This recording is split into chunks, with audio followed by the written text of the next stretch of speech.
Ayo, segera download Quran Tadabbur, tafsir dalam genggaman Anda.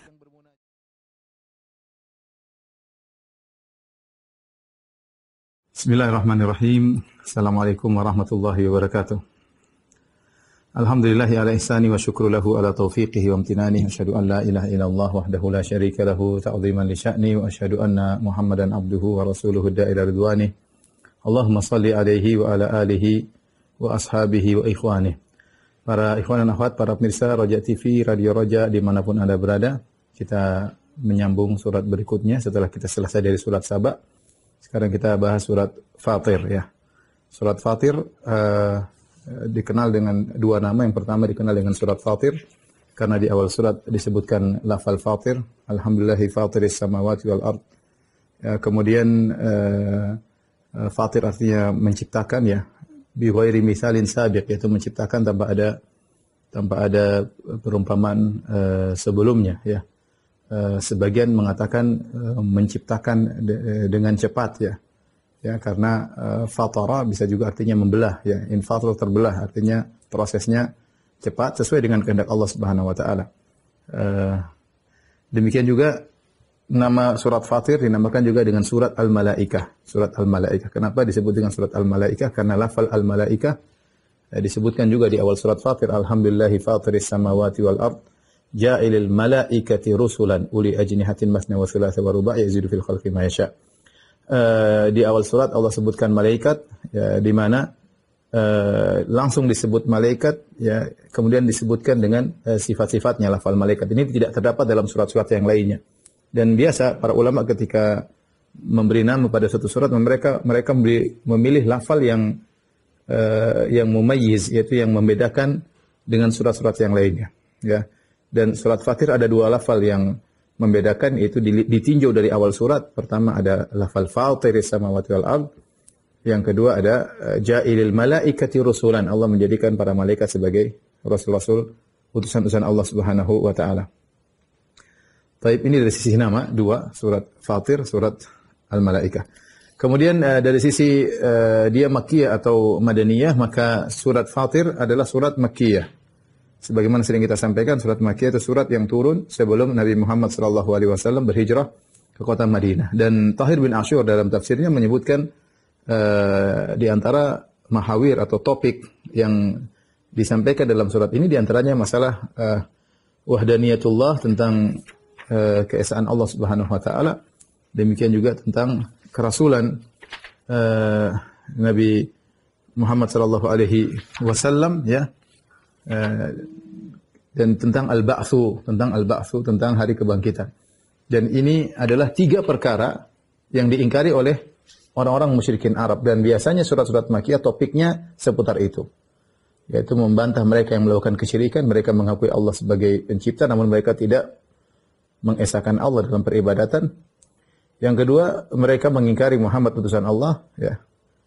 Mereka mengakui ada Allah tapi menurut mereka Muhammad sallallahu alaihi wasallam bukan utusan Allah. Yang ketiga, mereka mengakui ada Allah tapi mereka mengingkari adanya hari kebangkitan. Nah, surat Fatir di antara pembahasannya tiga perkara ini. Ini adalah nuansa surat-surat Makkiyah, dan sangat jelas kalau kita baca yang surat-surat dalam juz amma yang rata-rata adalah Makkiyah, maka nuansanya biasanya tentang kerasulan Nabi, tentang hari kiamat ya, seperti itu. Jadi suratnya adalah surat Makkiyah. Kita masuk dalam surat Fatir ya. Tentunya bismillahirrahmanirrahim. Kalau kita buka mushaf maka dibuka dengan bismillahirrahmanirrahim. Adapun bismillahirrahmanirrahim ini merupakan permulaan dari setiap awal surat ya. Setiap awal surat selalu ada bismillahirrahmanirrahim kecuali surat At-Taubah. Maka ada dua pendapat di kalangan para ulama kenapa surat At-Taubah tidak dibuka dengan bismillahirrahmanirrahim. Pendapat pertama mengatakan bahwasanya surat At-Taubah di awal-awal surat berbicara tentang perang ya. Faqtul musyrikina haitsu wajadtumuhum khudhuhum wahsuruhum waqud lahum kull marsad. Jadi isinya kalau kalian dapati orang musyrikin maka tangkaplah atau perangilah dan seperti itu. Jadi mereka mengatakan awal surat kesannya kesan perang, kemudian bagaimana menghadapi orang musyrikin yang mengingkari janji, dan melakukan kesalahan-kesalahan, maka disikapi dengan tegas. Maka tidak pantas jika surat tersebut dibuka dengan Bismillahirrahmanirrahim. Tidak pantas jika surat tersebut dibuka dengan Bismillahirrahmanirrahim, sehingga Bismillah tidak ada di awal surat At-Taubah. Ini pendapat pertama. Pendapat yang kedua dan pendapat yang lebih kuat, bahwasanya para sahabat ragu apakah surat At-Taubah merupakan kelanjutan dari surat Al-Anfal. Ya, topiknya mirip, ada masalah perang, masalah jihad ya. Ataukah surat At-Taubah merupakan surat mustaqillah, surat yang independen. Ketika para sahabat ragu antara surat At-Taubah atau surat At-Taubah dia independen sendiri atau dia merupakan kelanjutan dari surat Al-Anfal, maka mereka tidak menuliskan Bismillahirrahmanirrahim di awal surat At-Taubah. Ini pendapat yang lebih kuat, karena Bismillahirrahmanirrahim diucapkan dalam kondisi apapun ya, bahkan dalam kondisi peperangan juga tetap mengucapkan Bismillahirrahmanirrahim. Maka pendapat yang kedua lebih kuat, bahwasanya karena ada keraguan apakah surat At-Taubah kelanjutan dari surat Al-Anfal ataukah tidak, sehingga para sahabat ketika menulis mushaf mereka tidak menulis Bismillahirrahmanirrahim sebelum surat At-Taubah. Sehingga ini menguatkan bahwasanya Bismillahirrahmanirrahim adalah ayat tersendiri yang didatangkan di awal-awal setiap surat. Oleh karenanya Bismillahirrahmanirrahim sendiri diperselisihkan apakah dia merupakan bagian dari surat Al-Fatihah ataukah dia ayat tersendiri sebagaimana surat-surat yang lain didatangkan sebagai pembuka surat. Sebagaimana Bismillahirrahmanirrahim ditulis sebelum surat Al-Baqarah, sebagaimana Bismillahirrahmanirrahim ditulis sebelum surat Al-Imran, sebelum surat An-Nisa, sebelum surat Fatir, dan setiap surat selalu Bismillahirrahmanirrahim, dan dia bukan bagian daripada surat tersebut, maka demikian pula surat Al-Fatihah. Oleh karenanya pendapat mazhab Malikiyah yang seingat saya bahwasanya Bismillahirrahmanirrahim bukanlah bagian dari surat Al-Fatihah, apalagi dalam hadis qudsi ketika Allah dalam Sahih Muslim hadis Abu Hurairah radhiyallahu anhu, di mana Allah mengatakan qasamtus salat baini wa baina abdi nisfain, aku membagi salat, maksudnya aku membagi Al-Fatihah menjadi dua ya, setengah buatku setengah buat hambaku. Kemudian Allah berkata fa idza qala abdi alhamdulillahi rabbil alamin, ketika hambaku berkata alhamdulillahi rabbil alamin, maka Allah berkata hamidani abdi, maka hambaku telah memujiku. Wa idza qala ar-rahmanir rahim, jika hambaku membaca ar-rahmanir rahim, Allah berkata asna alayya abdi, sungguhnya hambaku sedang menyanjungku. Wa idza qala maliki yaumiddin, jika hambaku berkata maliki yaumiddin, yang hari pembalasan, Allah berkata majjadani abdi, sungguhnya hambaku mengagungkan aku. Di sini Allah mengatakan ketika di awal, jika hambaku mengucapkan alhamdulillahirabbil alamin. Seandainya Al-Fatihah dimulai dengan Bismillahirrahmanirrahim, maka harusnya Allah berkata dalam hadis qudsi tersebut, jika hambaku mengucapkan Bismillahirrahmanirrahim. Namun ternyata tidak. Hadis sahih dalam Sahih Muslim. Maka ini yang dirajikan oleh sebagian ulama. Tentu ada masalah khilaf apakah Bismillah termasuk Al-Fatihah atau tidak. Tapi yang saya kuatkan ya bahwasanya Bismillahirrahmanirrahim adalah ayat tersendiri. Dia bukan bagian daripada surat manapun di awal surat. Beda dengan ketika Nabi Sulaiman mengirim surat kepada Ratu Bilqis, innahu min Sulaiman wa innahu bismillahirrahmanirrahim alla ta'alu alayhi wa'tuni muslimin, maka itu di tengah surat pengucapan Bismillahirrahmanirrahim tersebut, di tengah surat sebagaimana Nabi Nuh ketika naik ke dalam kapal dia mengatakan bismillahi majreha wa mursaha. Intinya ini pendapat yang lebih kuat, Bismillahirrahmanirrahim adalah ayat tersendiri yang didatangkan di awal setiap surat ya, di awal setiap surat ya. Mungkin seandainya Bismillahirrahmanirrahim adalah bagian daripada Al-Fatihah, mungkin ada Bismillah lain sebelumnya ya. Ya sebagai pembuka dari setiap surat. Allah alam bisawab. Intinya ini masalah khilafiyah, namun yang lebih kuat bahwasanya Bismillahirrahmanirrahim adalah ayat tersendiri didatangkan di awal setiap surat sebagai pembuka setiap surat. Baik, kita masuk pada ayat pertama. Alhamdulillahi fatiris samawati wal ardi ja'ilil malaikati rusulan uli ajnihatin masna wa thulatha wa ruba' yazidu fil khalqi ma yasha' innallaha ala kulli syai'in qadir. Alhamdulillah, segala puji bagi Allah. Ini sudah kita bahas ya di awal surat Saba bahwasanya Allah memuji dirinya dalam berbagai kondisi ya. Di antaranya Allah memuji, saya tidak akan ulangi lagi tapi ada sekitar 5 atau 6 poin. Silakan kawan-kawan nanti bisa kembali ke rekaman surat Saba ya, dan insyaallah di awal Ramadan insyaallah bukunya sudah terbit ya. tafsir surat Luqman sampai surat Saba ya, yang sudah kita sampaikan di Radio Roja dari surat Luqman sampai surat Saba. Alhamdulillah sudah selesai, tinggal naik cetak sekarang. Kemudian jadi kita tidak ulang. Di sini alhamdulillahi fatiris samawati wal ard. Allah memuji dirinya ya. Allah memuji dirinya ya. Dan ini adalah pelajaran bagi kita bagaimana cara memuji Allah. Di antaranya Allah memuji dirinya sebagai pencipta langit dan bumi. Yang di mana langit dan bumi dan apa yang berada di dalam keduanya ya. Jadi Allah pencipta segala sesuatu ya. Karena yang kita lihat adalah langit dan bumi. Kita berada di atas bumi dan kita melihat langit. Masing-masing ada penghuninya dan Allah menciptakan segalanya ya. Allah memuji dirinya, dialah yang menciptakan langit dan bumi tanpa ada yang membantunya, tanpa ada contoh yang sebelumnya. Makanya menggunakan kata fatir. Fatir yaitu ibtada'a ya. Dia yang memulai penciptaan langit dan bumi min ghairi misalin sabik, tanpa ada contoh sebelumnya. Allah tidak meniru ciptaan zat lain ya. Kalau orang sekarang misalnya bikin mobil, niru mobil sebelumnya sudah ada ya. Sekarang ada tinggal meniru ilmuwan sebelumnya kemudian dimodif, maka muncullah penemuan baru.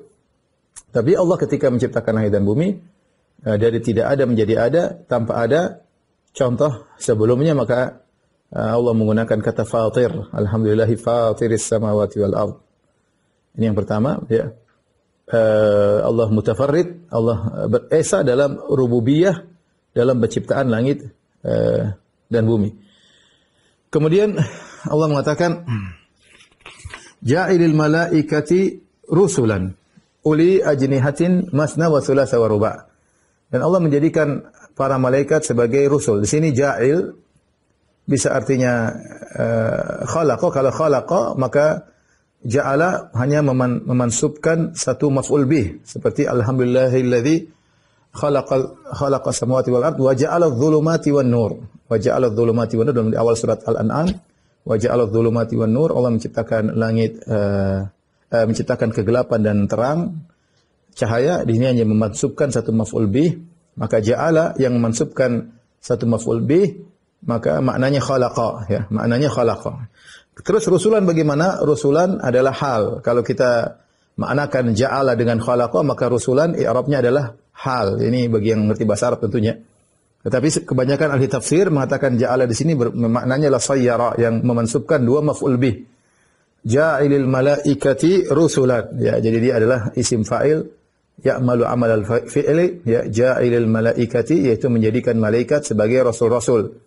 Al-malaikati dia maf'ul pertama, rusulan maf'ul kedua ya, seperti ya, karena dia fa'il yang mengamalkan amalan fi'il. Artinya yang menjadikan, kalau ja'ala di sini diartikan sayyara, artinya Allah yang menjadikan malaikat-malaikat sebagai utusan-utusan. Yang mereka memiliki sifat uli ajnihatin, yang malaikat-malaikat tersebut memiliki sayap-sayap ya. Memiliki sayap ya, ada yang masna, ada yang dua, wa thulatha, dan ada yang masna maksudnya dua-dua ya, masna, thulatha maksudnya tiga, wa ruba maksudnya empat ya. Allah menjadikan mereka bersayap empat. Kemudian yazidu fil khalqi ma yasha, Allah tambah dalam ciptaannya apa yang Allah kehendaki. Innallaha ala kulli syai'in qadir, sesungguhnya Allah Maha Kuasa atas segala sesuatu. Di sini zahirnya Allah mengatakan ja'ilil malaikati, Allah menjadikan malaikat seluruhnya sebagai utusan Allah. Zahir dari ayat itu seperti ini. Makanya Syekh Sa'di dalam tafsirnya mengisyaratkan akan hal ini, bahwasanya seluruh malaikat Allah utusan Allah. Seluruh malaikat adalah utusan, karena Allah tidak mengecualikan dalam ayat ini. Ja'ilil malaikati rusulan. Allah menjadikan para malaikat, apalagi al-malaikat di situ lafal umum, menjadikan malaikat seluruhnya utusan. Ya, namun pendapat yang lebih kuat, maksudnya al-malaika ini adalah lafzul am yuradu bihil al-khas, yaitu lafalnya umum tapi maksudnya sebagian malaikat, khusus tidak semua malaikat. Karena dalam ayat yang lain Allah berfirman, Allahu yastafi minal malaikati rusulan wa minan nas. Allah memilih dari sebagian malaikat ada yang menjadi utusan, dan Allah memilih dari sebagian manusia ada yang menjadi utusan. Sebagaimana tidak semua manusia menjadi utusan Allah, Demikian juga demikian pula tidak semua malaikat menjadi utusan Allah, dan itu tafsiran yang lebih tepat. Dan sekali lagi ini Syekh Utsaimin memilih tafsiran kedua. Ini contoh lagi saya sampaikan ada perbedaan pendapat antara Syekh Utsaimin rahimahullah dengan gurunya Syekh Sa'di dalam masalah ja'ilul malaikati rusulan, ya. Bahwasanya Syekh Utsaimin berpendapat maksudnya malaikat di sini adalah sebagian malaikat, tidak seluruhnya, meskipun lafalnya umum, tapi maksudnya adalah al-khas, maksudnya lafal yang khusus, atau al-am al-makhsus, lafal am yang dikhususkan. Karena berdasarkan ayat yang lain, Allahu yastafi minal malaikati rusula. Allah menjadikan sebagian malaikat sebagai rasul dan menjadikan sebagian manusia sebagai rasul. Dan rasul maksudnya utusan Allah malaikat kepada para rasul dan utusan juga kepada selain rasul, ya. Makanya malaikat maut disebut rusul, tawaffathum rusuluna wa hum la yufarritun. Bahwasanya orang-orang diwafatkan oleh utusan kami, maksudnya malaikat maut dan anak buahnya. Allah menamakan malaikat maut dan anak buahnya dengan rusul, utusan-utusan. Jadi malaikat menjadi utusan kepada para rasul, misalnya malaikat Jibril membawa wahyu, atau utusan kepada selain para rasul, seperti Allah mengutus malaikat maut untuk mencabut nyawa manusia, dan sebagaimana dalam hadis-hadis bagaimana Allah mengirim malaikat untuk berbicara dengan sebagian makhluknya, ya, sebagaimana dalam ayat, ya, seperti Allah mengirim malaikat Jibril kepada Maryam, ya. Maryam bukan jadi seorang nabi perempuan, ya. Allah mengirim malaikat kepada Maryam, dan terjadi pembicaraan antara Jibril dengan Maryam sebagaimana Allah sebutkan dalam surat Maryam, ya. Tapi tidak otomatis Maryam menjadi seorang nabi. Karena tidak semua orang didatangi oleh malaikat kemudian menjadi seorang nabi. Contoh dalam hadis juga banyak tentang kisah 3 orang yang diuji oleh Allah, maka datang malaikat, satunya korengan, satunya buta, ya, satunya penyakit baros, kulitnya warna putih, dan malaikat datang menguji mereka. Malaikat bertemu dengan mereka, berbicara dengan mereka, ya. Ini utusan Allah kepada manusia, ya. Demikian juga dalam hadis yang sahih di mana Nabi SAW mengatakan, Inna rajulan zara akhan lahu fi qaryatin ukhra. Ada seorang menziarahi kawannya di negeri yang lain. Fa arsadahu Allahu malakan ala madrajatihi. Maka Allah mengirim malaikat untuk menunggu dia di tempat lewatnya. Dalam bentuk manusia tentunya malaikat tersebut. Kemudian ketika orang tersebut lewat, malaikat bertanya, Aina turid? Ya, kemana kau hendak pergi? Ya. Dia mengatakan, Uridu akhan li fi hadhil qaryah. Aku ingin menjenguk saudaraku di kampung ini. Maka malaikat bertanya, hal laka min ni'matin tarubbuha alaihi? Ya, apakah ada urusan duniamu yang harus kau cek-cek, harus kau mungkin kebun, mungkin peternakan atau yang lainnya, sehingga kau jauh-jauh pergi menemui saudaramu? Kata orang ini, la walakinni ahbabtuhu fillah. Aku menjenguknya bukan karena apa-apa, tapi aku menjenguk karena aku mencintainya karena Allah. Apa kata malaikat? Fa inni rasulu rabbika. Aku utusan Rabbmu. Anna Allah ahabbaka kama ahbabtahu fih. Sungguhnya Allah mencintaimu sebagaimana kau telah mencintainya karena Allah Subhanahu wa taala. Ini contoh. Allah mengutus malaikat bukan hanya kepada rasul, tapi Allah mengutus malaikat kepada manusia, sehingga tidak semua orang didatangi manusia otomatis menjadi malaikat. Sebagaimana pendapat sebagian ulama, kalau tidak salah Ibnu Hazm berpendapat bahwasanya Maryam adalah nabi perempuan karena didatangkan oleh Jibril. Jawabannya tidak mesti. Tidak mesti, ya. Sama seperti tafsiran Allah dalam surat Taha, auhayna, dalam Al-Qur'an kata auhayna ila ummi Musa an ardhi'ih, dalam Al-Qur'an, ya. Demikian juga dalam surat Taha dan yang lainnya. Maka kami beri wahyu kepada ibunya Musa untuk menyusui Nabi Musa. Fa idza khifti alaihi, dan seterusnya. Tetapi bukan berarti ibunya Nabi Musa kemudian menjadi nabi perempuan, ya. Karena tidak semua malaikat menjadi bertemu dengan manusia otomatis manusia itu menjadi nabi. Dan makna auhayna ila ummi Musa bisa jadi kami mewahyukan kepada Nabi Musa, bisa jadi dengan mengilhamkan, bisa jadi Allah kirim malaikat. Bisa jadi Allah kirim malaikat kepada ibunya Nabi Musa. Tetapi tidak semua manusia yang didatangi malaikat otomatis menjadi seorang rasul, ya. Jadi ja'ilil malaikati rusulan. Allah menjadikan, kalau kita artikan, Allah menjadikan sebagian malaikat sebagai utusan-utusan. Baik utusan kepada para rasul, ya. Walamma ja'at rusuluna Lutan si'a bihim. Para rasul kami datang kepada Nabi Lut, ya.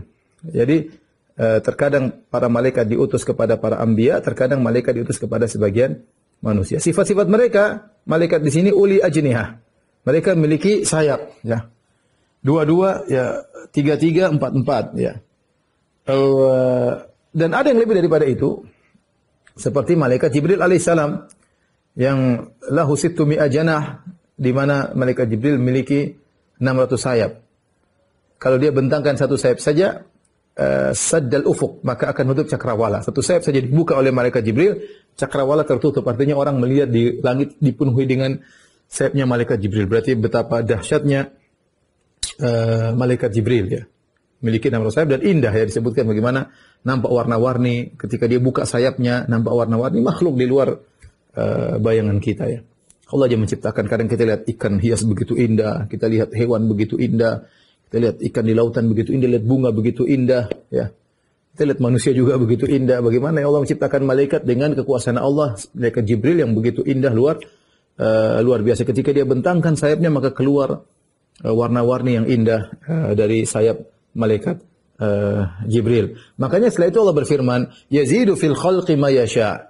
Allah menambah dalam makhluknya apa yang dia kehendaki. Artinya ada malaikat yang Allah tambahkan sayapnya, bukan cuma maksimal 4, tidak, ada yang lebih daripada itu. Di antaranya adalah malaikat Jibril. Tapi bagaimana sayap malaikat? Wallahu alam, kita nggak tahu, kita nggak pernah lihat. Ini contohnya yang dikatakan apa? Kita paham namanya sayap, tetapi kaifiahnya kita tidak tahu, ya. Dan dalam masalah malaikat banyak hal yang kita paham maknanya, tapi kita nggak tahu bagaimananya. Contoh, Allah Subhanahu Wa Taala menyebutkan tentang jasad malaikat, kita nggak tahu. Kita hanya mengetahui Allah mengatakan khuliqatil malaikatu min nur. Nabi berkata khuliqatil malaikatu min nur. Wa khuliqal jan min marji min nar wa khuliqa adam mimma wasifa lakum. Bahwasanya malaikat diciptakan cahaya. Bagaimana jasad malaikat yang aslinya kita enggak tahu, ya. Bagaimana malaikat terbuat dari cahaya, tidak makan, tidak minum, tapi energinya enggak pernah habis. Energinya enggak pernah habis dan bergerak begitu cepat luar biasa tanpa ada asupan gizi ke dalam tubuh mereka. Ini di luar nalar kita. Ini pertama. Yang kedua, Allah menyebutkan malaikat sebagaimana dalam surat Saba. Sebelumnya malaikat punya jantung. Hatta idza fuzi'a an qulubihim qalu madza qala rabbukum. Ketika dicabut rasa takut dari jantung mereka. Maka kita enggak tahu bagaimana jantung malaikat. Jantung kita ngerti kalau untuk manusia, ada di situ ada katupnya, ada aliran darahnya. Kalau sakit bisa dipasang ring, berbagai macam masalah jantung para dokter tahu, kita bisa kira-kira. Tapi kalau kita bicara jantung malaikat, gimana? Yang jelas nggak ada aliran darahnya, ya. Terus bagaimana yang jelas ada? Allah mengatakan hatta idza fuzi'a an qulubihim. Sebagaimana datang dalam hadis yang sahih juga bahwasanya malaikat dicabut rasa takut dari jantungnya. Ini contoh, kita tahu maknanya tapi kita nggak tahu artinya. Sama sayap. Kalau sayap kita paham, kita lihat burung ngerti sayap, ya. Kalau dua kita bisa bayangkan, dua berarti satu kanan satu kiri. Masna wa thulatha wa ruba. Kalau ruba 4 kita paham. Sayap malaikat insyaallah ya kira-kira 2 sebelah kanan 2 sebelah kiri. Tapi kalau kita bilang 3 gimana ini? Kita bingung juga. Ya, sayapnya di mana? 2 sebelah kanan, 1 sebelah kanan sebelah kiri, satunya kemana? Allah alam, kita nggak tahu. Kita nggak tahu. Ini contoh bahwasanya di sana ada makhluk-makhluk Allah yang kita paham maknanya, namun kita tidak tahu hakikatnya, ya. Sama seperti ketika kita bicara tentang makhluk di surga, ketika Allah berbicara tentang bidadari, kita tahu perempuan seperti apa, ya. Tapi kita bayangkan bidadari seperti apa, kita nggak bisa, ya. Bagaimana Nabi SAW mengatakan kabiduha mir'atuhu, bahwasanya hati sang wanita adalah cermin bagi suaminya. Artinya tubuhnya bening, tembus pandang sampai-sampai hatinya seperti cermin. Kalau suaminya di surga di depan sang bidadari, maka wajahnya terekspresikan di hati sang wanita, ya.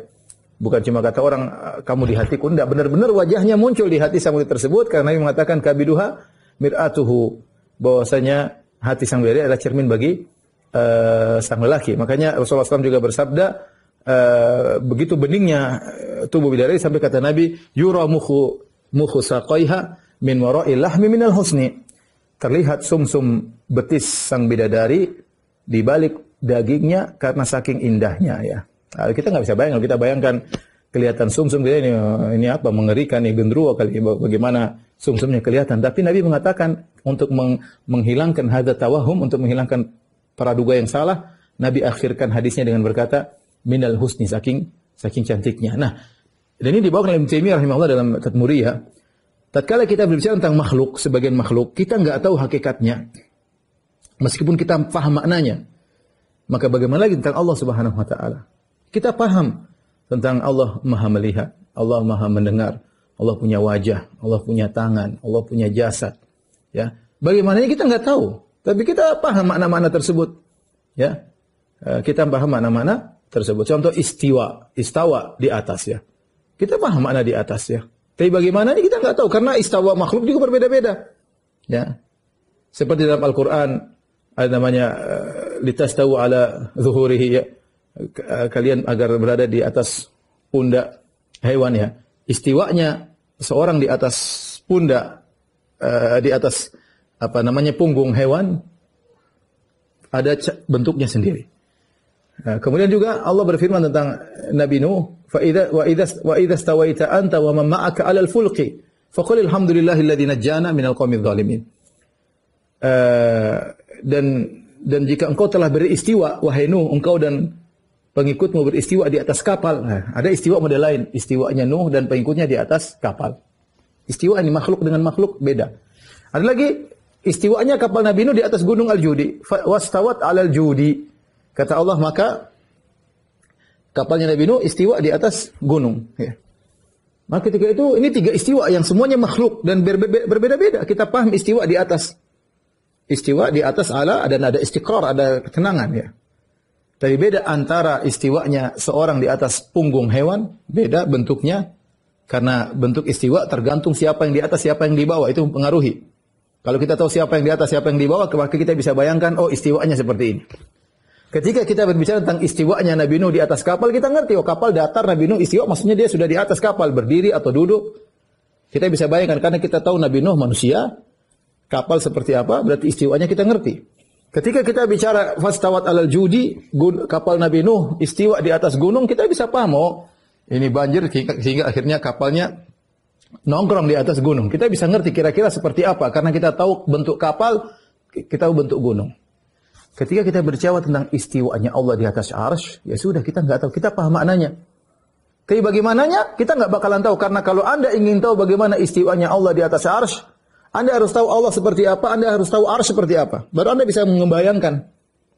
Kalau Anda nggak tahu arsy saja, Anda nggak tahu bagaimana hakikatnya, apalagi Allah nggak tahu hakikatnya, maka tidak akan kita ketahui bagaimananya. Maka benarlah perkataan Al-Imam Malik rahimahullah ya. Dia mengatakan al-istiwa'u ma'lum.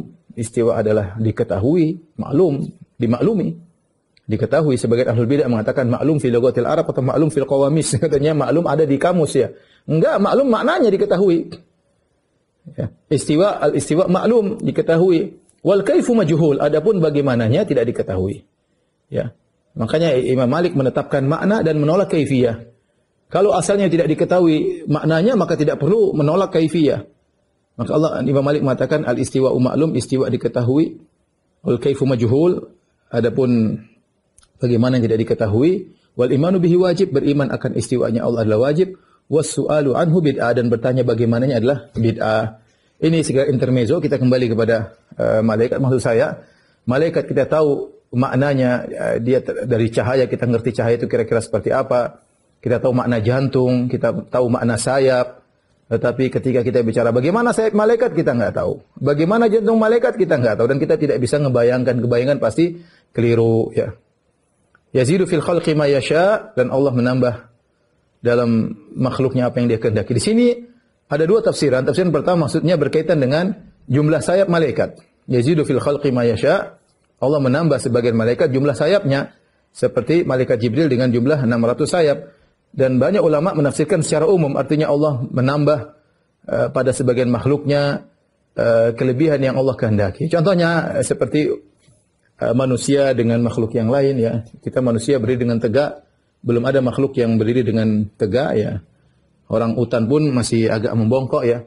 Kemudian manusia memegang, bisa berjalan dengan tegak, memegang. Kebanyakan hewan kalau mereka tidak bisa memegang, mereka biasanya dengan mulutnya, ya mereka berjalan dengan keempat kakinya. Artinya banyak ya Allah berikan keindahan pada sebagian makhluk dibandingkan yang lain. Allah berikan kecerdasan pada sebagian makhluk dibandingkan yang lain. Yazidu fil khalqi ma yasha. Banyak ulama menafsirkan lebih umum. Allah memberi tambahan, kelebihan pada makhluk-makhluknya ma yasha, apa yang Allah kehendaki. Makhluknya yang Allah kehendaki terserah Allah, kelebihan apapun terserah Allah Subhanahu wa taala. Kemudian Allah tutup ayatnya dengan berkata, "Innallaha ala kulli syai'in qadir." Sesungguhnya Allah Maha Kuasa atas segala sesuatu. Allah Maha Kuasa atas segala sesuatu tanpa terkecuali. Dan syai' di sini sesuatu bukan maksudnya yang berkaitan dengan kemustahilan ya. Kalau kemustahilan tidak masuk dalam ayat ini. Seperti perkataan sebagian orang-orang ateis atau orang liberal, mereka menuntut agar Allah bisa Maha Kuasa atas sesuatu yang mustahil. Ya. Contoh mereka mengatakan, apakah Allah bisa menciptakan yang semisal Allah juga? Ini kita bilang ini sesuatu yang mustahil. Ya, artinya apakah Allah bisa menciptakan Tuhan juga? Kita bilang ini pertanyaannya salah. Ya, ini mustahil. Kenapa? Karena Tuhan tidak diciptakan. Allah Maha Esa dan Tuhan tidak diciptakan. Bagaimana Tuhan menciptakan sesuatu yang tidak diciptakan? Ini pertanyaan salah. Sama seperti orang bertanya, apakah bisa naik ke bawah? Ya, kira-kira seperti itulah. Apakah bisa naik ke bawah? Yang nggak bisa, naik ke atas ya. Naik ke bawah, pertanyaan salah. Maka pertanyaan Anda yang mengatakan, apakah Allah bisa menciptakan Tuhan semisalnya, ini pertanyaan sudah salah. Karena Tuhan itu tidak diciptakan. Ini mereka ingin bikin keraguan. Ayat ini salah. Kalau Allah Maha Kuasa segala sesuatu, harusnya Allah bisa menciptakan semisal Allah ya. Dan banyak hal mustahil. Contoh, bisakah Allah menciptakan segi empat yang bulat? Ya gimana? Pertanyaan keliru. Segi empat ya segi empat, bulat ya bulat. Gimana segi empat sekaligus bulat? Ya nggak ada ya. Ini suatu contohnya yang seperti ini tidak dinamakan sesuatu dalam bahasa Arab. Seperti yang mustahilat seperti ini tidak dinamakan sesuatu. Tapi Allah Maha Kuasa segala sesuatu dari hal-hal selain yang mustahil. Ya, misalnya orang tanya, Ustaz, apakah Allah mampu memasukkan alam semesta dalam telur? Ya, kalau kita bilang kalau Allah mampu saja. Kalau mau mungkin langit dan bumi jadi kecil masukin ke telur, telurnya jadikan besar ya mampu. Allah kalau pingin bisa saja. Seperti ini bukan suatu yang memang suatu yang menakjubkan, tapi bukan suatu yang mustahil. Tapi kalau mustahil tadi seperti Tuhan bisa menciptakan Tuhan, mustahil. Pertanyaannya keliru. Karena Tuhan itu tidak diciptakan. Bagaimana menciptakan sesuatu yang tidak diciptakan? Ya. Seperti bisakah naik ke bawah, bisakah turun ke atas, bisakah membuat persegi yang bulat, yang bundar? Ya enggak. Ini pertanyaan yang keliru. Hati-hati dengan permainan kata-kata oleh orang-orang ateis untuk menimbulkan keraguan bagi orang-orang yang beriman. Para ulama menjelaskan ketika malaikat memiliki sayap, ya, menunjukkan malaikat bergerak dengan cepat ya. Malaikat bergerak dengan sangat cepat. Bahkan kecepatan malaikat lebih dari jin. Jin terbang dengan cepat ya. Makanya jin Ifrit ketika Nabi Sulaiman bertanya kepada anak buahnya, ayyukum ya'tini bi arsyiha qabla an ya'tuni muslimin. Dalam surat An-Naml, siapa di antara kalian yang bisa mendatangkan singgasana Bilqis sebelum mereka datang menyerahkan diri? Qala ifritun minal jinni ana atika bihi qabla an taquma min maqamik. Wahai Sulaiman, aku bisa mendatangkan singgasana Ratu Bilqis sebelum kau berdiri dari tempat dudukmu. Nabi Sulaiman punya waktu tertentu, dia akan berdiri dari tempat duduknya. Ada yang mengatakan setelah mengawasi pekerjaan rakyatnya, maka dia akan berdiri, artinya selesai pengawasan. Intinya waktu cepat, mungkin butuh 2 jam, 3 jam. Sementara jarak antara Sabah sampai ke Palestina ribuan kilo. Ini menunjukkan jin Ifrit jago, cepat.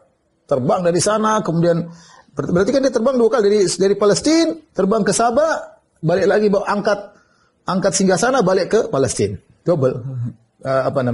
Jaraknya double dari Palestina. Dia kan sekarang di Palestina jin Ifrit. Dari Palestina, dari kerajaan Sulaiman pergi ke Sabah, ambil singgasana Ratu Bilqis, kemudian balik lagi ke Sulaiman. Tapi ada kata Allah, qala alladhi 'indahu 'ilmun minal kitab ana atika bihi qabla an yartadda ilaika tarfuk. Aku bisa mendatangkannya sebelum kau mengedipkan matamu, ya. Disebutkan bahwasanya dia berdoa dengan Ismullahil A'zam, ya, dia berdoa kepada Allah, maka malaikat mendatangkan singgasana tersebut dengan cepat. Artinya malaikat lebih cepat, ya. Wasabihati sabha dalam surat An-Nazi'at, para malaikat bergerak dengan cepat. Lihat malaikat Jibril, malaikat-malaikat lapor naik kepada Allah, turun ke bumi dengan, kita tahu jarak bumi dengan langit berapa jaraknya, tapi mereka bisa dengan cepat bergerak, ya. Malaikat Jibril lapor kepada Allah, turun kepada Nabi SAW. Nabi menyampaikan tentang sesuatu, ditanya, kata Nabi, iya diampuni semuanya. Tiba-tiba Jibril datang, illa dain, kecuali hutang, tidak diampuni. Subhanallah. Tadi Jibril baru sampaikan kepada aku, cepat Jibril. Luar biasa. Karena Jibril tidak cepat, sayap 600. Kalau terbang dengan begitu cepat. Dan ini yang menakjubkan di antara sifat malaikat. Kalau jin makan dan minum. Jin makan dan minum. Hadis banyak menunjukkan jin makan dan minum. Malaikat tidak makan, tidak minum. Bahkan mereka anti makan, anti minum. Tetapi energinya nggak pernah habis. Allahu Akbar. Energinya nggak pernah habis, ya. Luar biasa, ya. Makanya tidak semua malaikat menjadi rasul. Ada malaikat yang tugasnya beribadah kepada Allah. Sebagian dalam hadis at-tatis sama wa huqqalah anta'id, bumi langit terdengar suara beratnya langit, dan itu pantas langit untuk mengeluarkan suara berat. Kenapa? Ma min maudhi arba'a asabi', tidak ada jarak empat jari kecuali di situ ada malakun raqi', malakun sajidun jabhatahu, ada malaikat yang ruku, ada malaikat yang sujud. Bahwasanya langit penuh dengan malaikat, ada malaikat yang tugasnya beribadah kepada Allah Subhanahu wa taala, dan mereka tidak pernah letih. Yusabbihuna al-laila wan nahar la yafturun. Mereka siang dan malam bertasbih, tidak pernah letih. La yas'amun, mereka tidak pernah bosan. Tidak seperti kita manusia beribadah capek, beribadah bosan. Malaikat tidak, ya. Dan ini di antara keajaiban makhluk-makhluk Allah Subhanahu wa taala. Makanya Allah akhiri ayatnya dengan berkata, "Innallaha ala kulli syai'in qadir." Sungguhnya Allah Maha Kuasa atas segala sesuatu. Jadi kita lanjutkan ayat berikutnya. Allah Subhanahu wa taala berfirman, "Ma yaftahillahu lin-nasi min rahmatin fala mumsika laha wa la yumsik wa ma yumsik fala mursila lahu min ba'di wa huwal azizul hakim." Apa saja yang Allah anugerahkan kepada manusia berupa rahmat, maka tidak ada seorang pun yang dapat menahannya. Wa ma yumsik, dan apa yang Allah tahan, fala mursila lahu min ba'di, maka tidak ada yang bisa sanggup untuk melepaskannya sesudah itu. Wa huwal azizul hakim, dan dialah maha perkasa lagi maha bijaksana. Ayat ini, ya, menjelaskan bahwasanya apa yang rahmat yang Allah bukakan, ya. Allah menggunakan lafal yaftah, ya. Seakan-akan kata Thahir bin Asyur, seakan-akan ada kanz yang tertutup kemudian dibuka oleh Allah, sehingga rahmat kemudian terlepas mengenai hamba-hambanya, ya. Ya, ma yaftahillah, apa saja. Ma di sini isim syarat, ya. Makanya yaftah di situ majzum. Ma yaftahillahu, ya. Apa saja yang Allah buka linnas bagi manusia min rahmatin, berupa rahmat Allah, apa saja. Rahmat Allah dalam bentuk rezeki, dalam bentuk keimanan, dalam bentuk ketakwaan, dalam bentuk kebahagiaan, dalam bentuk kesehatan. Rahmat Allah luas. Kalau Allah berkehendak kepada hamba-hambanya, fala mumsikalaha, maka tidak ada yang bisa menahannya. Allah kalau ingin kasih rahmat pada siapa yang Allah kehendaki, maka enggak ada yang bisa menahannya, ya. Satu dunia mencoba menahan, tidak bisa. Fala mumsikalaha, maka tidak ada yang bisa menahannya. Setelah itu Allah berfirman, wa ma yumsik fala mursilalahu min ba'dih. Dan apa yang Allah tahan, maka tidak ada yang bisa melepaskannya. Tidak ada yang bisa melepaskannya min ba'di, setelah Allah menahannya, tidak ada yang bisa melepaskannya, ya. Sini perhatikan, bagi yang mengerti bahasa Arab, mungkin terbetik dalam benak kita ketika Allah berfirman, ma yaftahillahu lin-nasi min rahmatin fala mumsika laha. Di situ pakai dhamir ha, muannats, karena kembali kepada rahmat.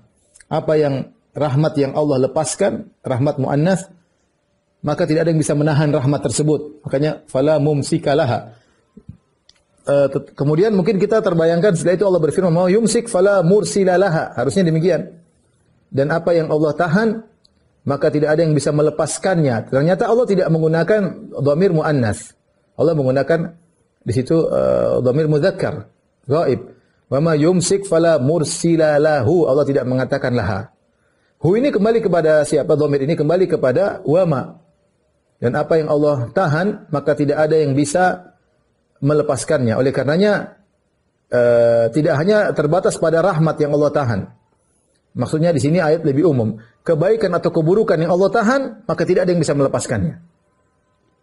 Di awal ayat Allah mengatakan dalam rangka untuk mengingatkan manusia kepada kenikmatan. Allah mengatakan semua rahmat kalau Allah kehendaki pada siapapun tidak ada yang bisa mencegahnya. Sebaliknya wa ma yumsik, apa yang Allah tahan? Yang Allah tahan ini bermacam-macam. Bisa jadi Allah tahan rahmat. Allah kirimkan musibah kepada seorang. Atau sebaliknya wa ma yumsik minasyarr, keburukan yang Allah tahan. Dan ini yang diisyaratkan oleh Syekh Utsaimin rahimahullah taala bahwasanya ma di sini umum. Ya. Ma di sini umum, wa ma yumsik, apa yang Allah tahan, bisa jadi Allah menahan rahmat, bisa jadi Allah menahan keburukan. Ya. Maka tidak ada yang bisa melepaskan hal tersebut. Jadi yang potongan ayat kedua, wa ma yumsik fala mursila lahu, apa yang Allah tahan ini lebih umum, bukan berkaitan dengan rahmat saja maksud saya. Beda awal ayat berkaitan dengan rahmat, adapun ini potongan kedua berkaitan dengan rahmat dan selainnya. Karena bisa jadi Allah tahan rahmat, bisa jadi Allah tahan keburukan. Karenanya bisa jadi kita lihat bagaimana terjadi kecelakaan, ada orang yang kelihatan kuat dalam mobil tersebut justru meninggal. Ada anak yang lemah, mungkin bayi tidak bisa, justru selamat. Yang seharusnya kalau pakai logika dia yang meninggal ya. Ya, demikian juga terkadang penyakit datang di suatu rumah. Subhanallah, ada yang kuat, ada yang sehat, ada olahragawan. Ternyata dia mengenai seorang yang kuat meninggal. Yang kena orang yang kelihatannya lemah ternyata sembuh. Ini kelihatannya lemah, nggak bisa apa, ternyata sembuh. Ini yang kelihatan kuat, olahragawan, kemudian ternyata meninggal dunia. Ya. Berarti Allah mencegah kematian bagi dia. Terkadang kematian Allah kirim. Allah masukkan kematian dalam suatu rumah, ya, justru yang kuat justru meninggal dunia. Ya. Jadi mau saya terkadang kita diselamatkan, ya, padahal layaknya kita mungkin binasa atau kita celaka, ternyata tidak. Berarti ada yang menahan keburukan tersebut menimpa kita. Ada yang menahan keburukan tersebut menimpa kita. Siapa? Allah Subhanahu wa taala. Jadi fala wa ma yumsik fala mursila lahu min ba'dihi, apa yang Allah tahan maksudnya umum, mencakup rahmat ataupun keburukan yang Allah tahan, maka tidak ada yang bisa melepaskannya. Kemudian Allah menutup ayatnya dengan berkata, wa huwal azizul hakim, dia maha perkasa. Dia maha perkasa, maka Allah mampu melakukan ini semua. Allah mampu melakukan, tidak ada yang bisa atur-atur keputusan Allah, ya. La mu'aqqiba li hukmi, tidak ada yang bisa protes terhadap hukum Allah Subhanahu wa taala.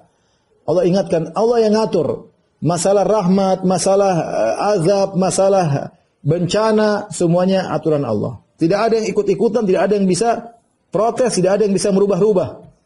Ya, tidak ada yang bisa merubah. Makanya Allah mengatakan wa huwal aziz, dialah maha perkasa. Dialah maha perkasa. Al-Hakim, namun dia maha bijak. Betapa banyak manusia perkasa tapi tindakannya tidak bijak. Ya, tindakannya tidak bijak. Ya, karena dia kuat, dia sombong karena punya kekuatan, akhirnya tidak bijak, ngawur, mentang-mentang, sehingga dia punya keperkasaan, punya izah namun tidak bijak. Dan sebaliknya betapa banyak manusia bijak namun tidak punya kekuasaan. Bijak, omongannya bijak, tapi dia nggak bisa apa-apa. Cuma komentar, kasih masukan, bijak tapi nggak bisa bertindak. Adapun Allah Subhanahu wa taala Maha kuasa dalam menetapkan apapun, memutuskan apapun, mengeksekusi apapun. Allah Maha kuasa, Maha perkasa, namun segala keputusannya dibangun di atas kebijakan. Al-Hakim. Ayat ini, ya, ayat ini sambung dengan ayat pertama. Ayat pertama kita tadi, Alhamdulillahi fatiris samawati wal ardi ja'ilil malaikati rusulan dan seterusnya. Ayat pertama menjelaskan tentang tafarrud Allah, keesaan Allah dalam menciptakan. Ya. Ja'ilil fatiris samawati wal ardi. Allah Maha Esa ketika menciptakan langit dan bumi beserta isinya, menciptakan malaikat tanpa ada perumpamaan sebelum, tanpa ada contoh sebelumnya. Allah bersendirian dalam menciptakan. Ayat yang kedua ini menjelaskan tentang Allah bersendirian dalam mentadbir alam semesta. Ini semua adalah cabang rububiyah. Kita bilang rububiyah ada tiga rukunnya, yaitu Allah Maha Esa dalam menciptakan, Allah Maha Esa dalam memiliki, dan Allah Maha Esa dalam pengaturan. Allah Maha Esa dalam pengaturan. Nah, ayat kedua ini menjelaskan tentang keesaan Allah dalam pengaturan. Ketika Allah sudah mengatur, menurunkan rahmat, menahan azab, memberikan siksaan, Semuanya nggak ada yang bisa protes. Dan Allah sendirian Maha Esa dalam pengaturan alam semesta. Yudabbirul amr minas sama ilal ardi. Allah mengatur segala urusan dari langit dan bumi. Semuanya Allah atur. Makanya Maha Kuasa Allah. Kulla yaumin huwa fi sya'n. Setiap saat Allah dalam kesibukan mengatur dalam urusan, mengatur ya semua makhluknya. Dia di atas arsy dan dia mengatur segala yang terjadi di bawahnya. Allah Subhanahu wa taala maha agung, maha tinggi, ya. Mengatur ini, mengatur anak tidak. Kalau makhluk tidak bisa. Yang bisa melakukan ini hanya Allah Subhanahu wa taala, ya. Ya, yang bisa dan Allah mengurusin kita masing-masing dengan detail, ya. Allah mengurusi dengan detail, masing-masing kita diurusi oleh Allah Subhanahu wa taala dengan detail masing-masing. Apa yang terjadi pada kita masing-masing setiap person. Ya, dan ini tidak kita kalau kita bicara tentang direktur atau owner atau raja atau dia nggak bisa ngatur secara detail. Raja paling punya anak buahnya suruh ngatur, dia tinggal terima laporan. Adapun mengetahui secara detail nggak bisa. Yang bisa hanya Allah Subhanahu wa taala, ya. Sementara di atas arsy dia mengatur segalanya, di bawah memberi rahmat kepada si fulan, memberi hukuman kepada si fulan, menghidupkan si fulan, mematikan si fulan, menahan rezeki si fulan, membuat si fulan sehat, membuat si fulan sakit, semuanya Allah yang atur, dan ini merupakan keagungan Allah Subhanahu wa taala. Namun semuanya dilakukan dengan kebijakannya. Demikian saja apa yang saya sampaikan kepada pemirsa Radio Raja dimanapun Anda berada. Insyaallah kita bersua pada pekan depan bismillah taala. Subhanakallah bihamdik asyhadu an la ilaha illa anta astaghfiruka wa atubu ilaik. Assalamualaikum warahmatullahi wabarakatuh.